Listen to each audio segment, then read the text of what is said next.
तर जयंत पाटील यांच्या विरोधातल्या पक्षातील नाराजीला आता विद्या चव्हाण यांनी सुद्धा दुजोरा दिलाय। जयंत पाटील यांच्या विरोधात पक्षात थोड्याफार प्रमाणात नाराजीचं सूर असल्याचं त्यांचं म्हणणं आहे। बरेच निर्णय एकत्रित करत घेतले जात नाहीत अशी पदाधिकाऱ्यांमध्ये नाराजी आहे। जयंत पाटील यांनी ठराविक लोकांनाच प्राधान्य दिल्यामुळे नाराजी स्वाभाविक असल्याचं सुद्धा त्यांचं म्हणणं आहे।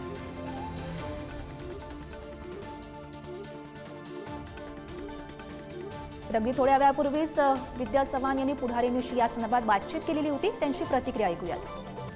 शेवटी जयंत पाटील साहेब अध्यक्ष आहे, जो कोणी अध्यक्ष असतील त्याच्या विषयी थोड्याफार कुरबुरी साधारण असतातच, परंतु ह्याच्याविषयी जयंत पाटील साहेब किंवा पवार साहेब याच्याविषयी जास्त चांगल्या प्रकारे सांगू शकतील।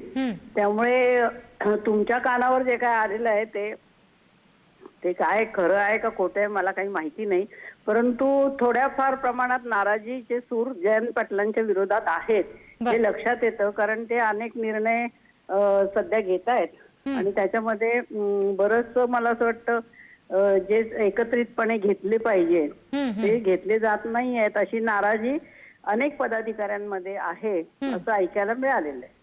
त्यामुळे ऑफिशियली काय आहे काय नाही ते आमचे राष्ट्रीय अध्यक्ष सांगू शकतील। खरं तर आमची एक महत्वाची मीटिंग परवा होती 28 तारखेला, पण पावसामुळे ती रद्द झाली आणि नाराजी असेल तर मला तर खरं वाटतं जयंत पाटील साहेबांनी स्वतः सगळ्यांना बोलून ती दूर केली पाहिजे, परंतु तसं होताना दिसत नाही। काही ठराविक लोकांनाच त्यांनी प्राधान्य दिलेलं आहे आणि तेच सगळा कारभार चालवत असतात आणि त्याच्यामुळे नाराजी स्वाभाविक आहे।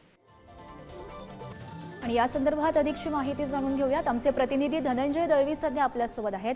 धनंजय, आपण बघू शकतो जयंत पाटील यांच्यावर असलेल्या नाराजीवर आता विद्या चव्हाण यांचा सुद्धा दुजोरा बघायला मिळतोय। त्यांचं असं म्हणणं आहे की जयंत पाटील एकत्रित निर्णय घेत नाहीत, स्वतः निर्णय घेतात आणि त्यामुळे कुठेतरी पदाधिकारी हे नाराज दिसतात।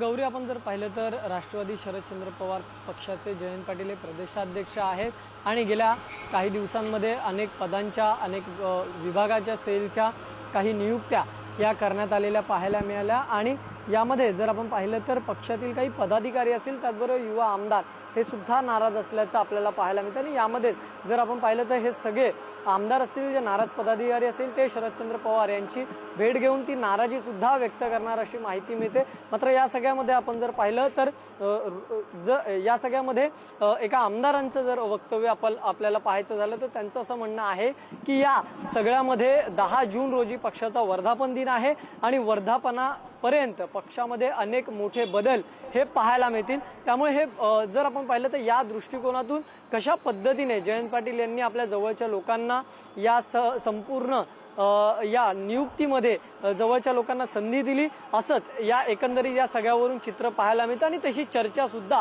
जोरदार ही पक्षामध्ये सध्या सुरू असलेली पाहायला मिळते आणि या सगळ्यामध्ये आपल्याच जवळच्या व्यक्तींना या सगळ्या संघटनांच्या पदांवर त्यांनी नियुक्ती दिलेली आहे आणि त्यामुळेच ही नाराजी पदाधिकारी आणि आमदारांवर पाहायला मिळते। त्यामुळे आता या सगळ्यावर शरद पवार स्वतः काय भूमिका घेत आहेत आणि त्याचबरोबर पक्षाच्या वर्धापनाच्या आधी आणखी किती नियुक्त्या होत आहेत हे सुद्धा पाहणं तितकंच महत्त्वाचं असणार आहे।